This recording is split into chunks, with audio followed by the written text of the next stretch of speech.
Hey everyone, welcome back to my Workbench.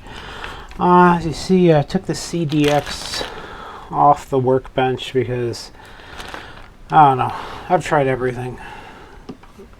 Every adjustments, I've reheated solder joints, I've reseated connectors, I've deaxed connectors, I've taken things apart, put them back together, I've clipped it together, screwed it together so I can adjust it with like the metal standoff plate in place, and I can get it to either read track 1 quickly and load conventional games quickly, or I can get it to work and load full motion video. But even then, it's really hit and miss. Every time I put it back together again, it just stops working. So I don't know, I'm either going to give up on that one or put it aside for a week and try it again. But at this point, I'm not making any progress. I mean, I've been messing with this thing for months now and with no luck. So this is the one of the few things I still do is the Atari. This is an Atari Jaguar controller. Actually, it's really got an Atari Lynx look to it. The Lynx 2 look to it. Same color plastic, same hand grips. This is the one this is the controller I modified to work with the Atari 5200. Because 5200 has one of the worst controllers ever known. So, wow, that went flying. Wow, there you go. So the problem with the, not the problem, but the opportunity I have with the previous versions, I'm up to version 1.1,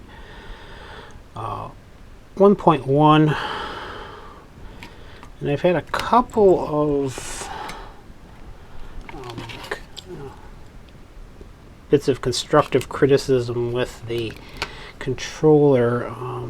One of them is I had one where the strain relief failed on it and the wires are exposed. So I got these new strain reliefs in, and that should fit in rather nicely into the controller here. And then the second one is the version 1.1, the biggest changes I changed from fixed resistors to potentiometers. So these are the potentiometers here. But at the moment they're not really user accessible unless you take the whole back of the unit off. So this is a brand new controller. I'm not going to show you everything I do, but I'll give you a little bit of idea of what goes on in here. Don't want to give away all my secrets, but internally, because there's stuff I actually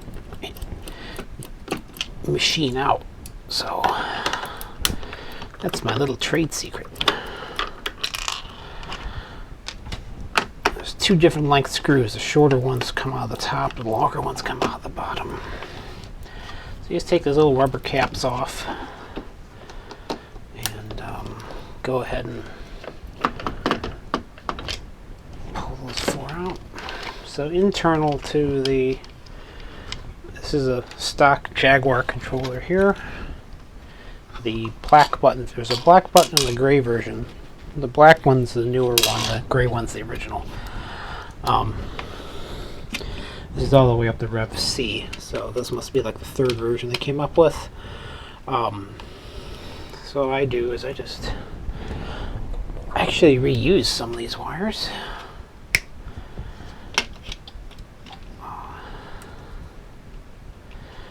I'm not going to show every step, but I'm going to show, I really want to show some of the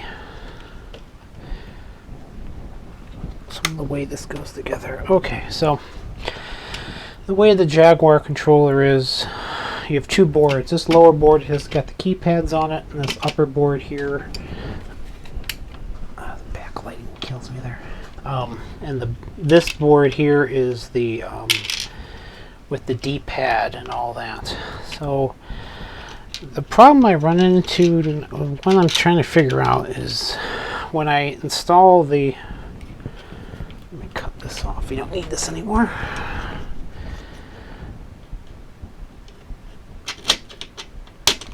So this guy here is the D-pad, of course, and the problem I have now is where I put the two adjustment pots.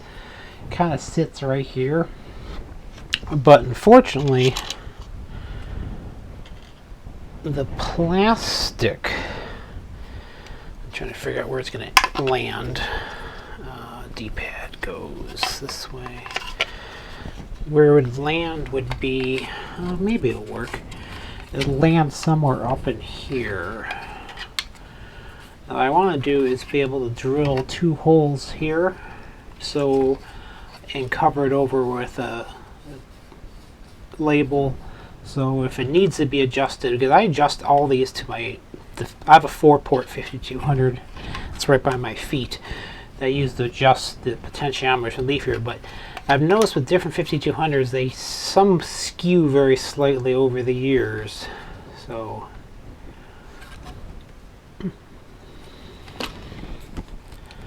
when I work on this, I'm not going to show you everything, but I'll show you a bit. There's a reason I charge what I do for these controllers, because it's a lot of labor, actually. You have to take this guy apart.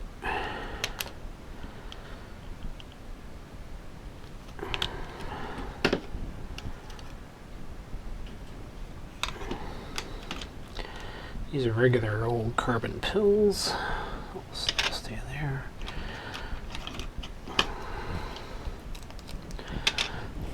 I actually have to go through and desolder all these and then install the new wiring. And then on the other end I have a brand new 15-pin extension cable where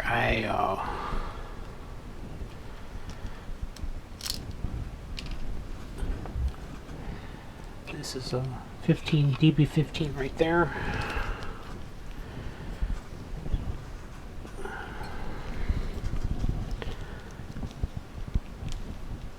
And I lose the male end of it. How do you know it's male? You look under the skirt, and that's where the male end is. It's garbage. Let's see how this new stream relief looks. Oh, that looks pretty nice. So that'll sit in just like that. And then I'll add some additional zip tie anchoring in here so it doesn't pull out. But that actually looks pretty decent. I'll probably put a mini zip tie right here and then add one other set further on, just so it just reduces the possibility of it pulling out. So it makes it look more official, though. I like that. The problem is the next size down would have been too small. The next size up, of course, is way too big, but this one seems to be just about right. Maybe I can pinch it here too. Let's see. Use a mini zip tie. See if I can get it. I need about the 8-inch cable. Let's see if I anchor it here, how it looks.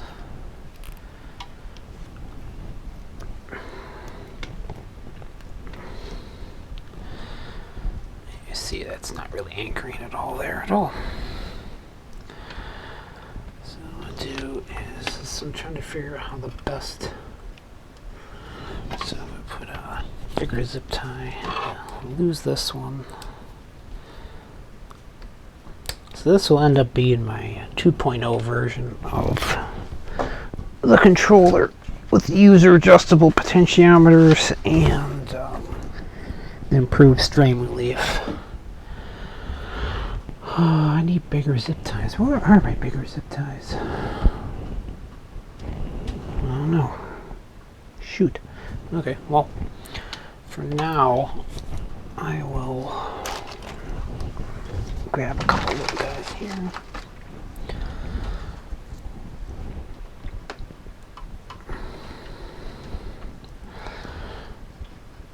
Yeah, so if I put one here, So get that really anchored down. Where's my...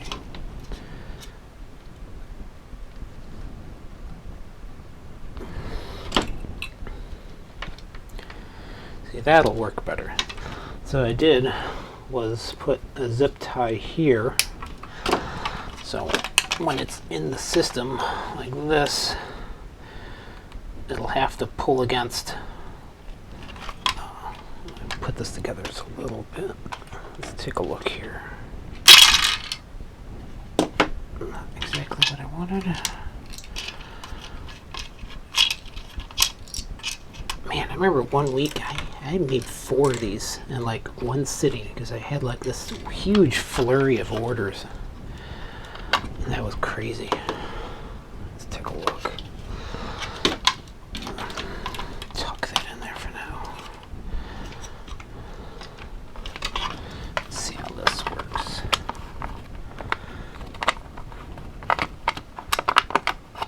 There we go.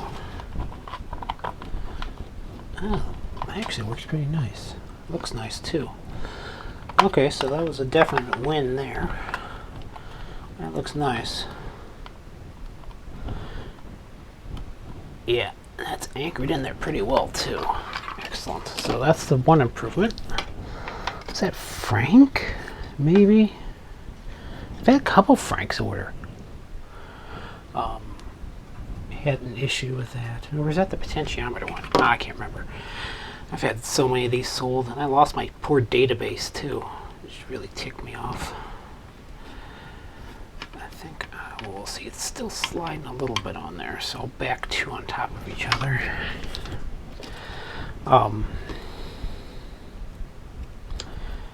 So yeah, I had that was one issue, and then of course the potentiometers, and maybe Frank was the potentiometers. I had 2 different people ask about the pots on there, and one was the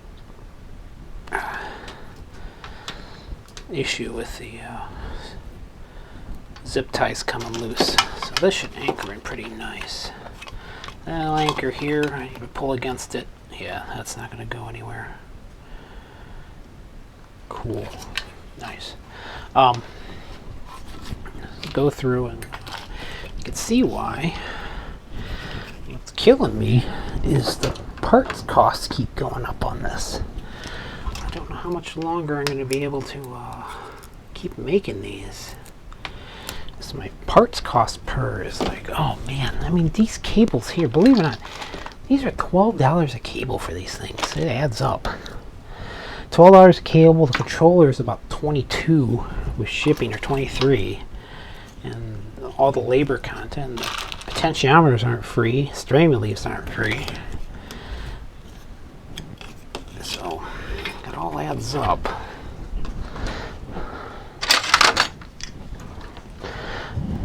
I haven't had any orders in a while, which kind of sucks. So this is one just being built on spec. I'll just leave it on the shelf. The problem I ran into last time was I went to buy. I use the same place out in California. I buy these new old stock Jaguar controllers, and it took like weeks to get them in. And it was like, I felt bad for the guy, but geez, that is a while.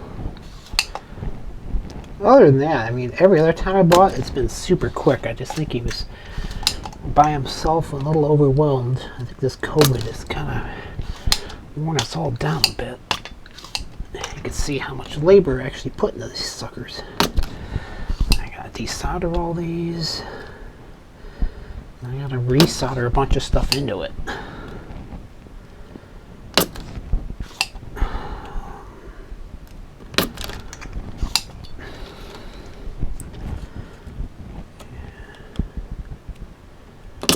I can't discount my labor too much, is because my day job, I make a bit of money.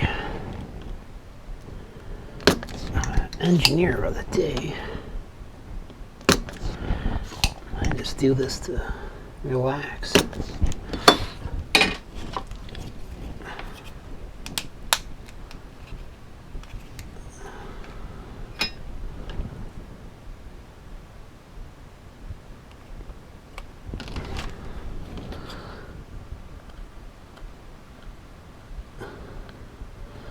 Main goal tonight is to see where those potentiometers will end up, so I can figure out my location for D-pad is on this side. Yeah, see, it was kind of my worry is it'll end up right in the middle of a curve here. And I don't want that because that's a pain to work with a curve. So those will end up, yeah, that was my worry. It'll end up actually right here. I don't want that.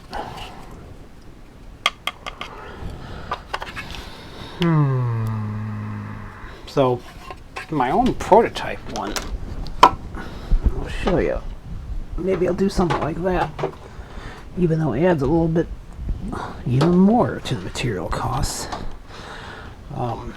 This is not very elegantly done, but these are two exposed potentiometers too, so I might end up doing something very similar, but I might do it horizontally because I do have enough room. Let's take a look here. Hold on a second. I'm going to pause just a moment. So I do have these nice little perf boards here, which would fit. Let's see, is that going to fit is the question. It should fit just fine. Let's see if I can get those pots fitting in place. This is what, oh, this is not bad. This is a 6 wide, that's perfect. So what I want to do is just stick these guys like this. So that's two potentiometers sitting right there. Have them sitting about here, and then the keypad sits over this here. Well, actually, the keypad is on this side, so this is actually flipped over. It'll be sitting down like this, and then just find a way to attach this. Can I attach to the keyboard back? Yeah, see, distances are all wrong.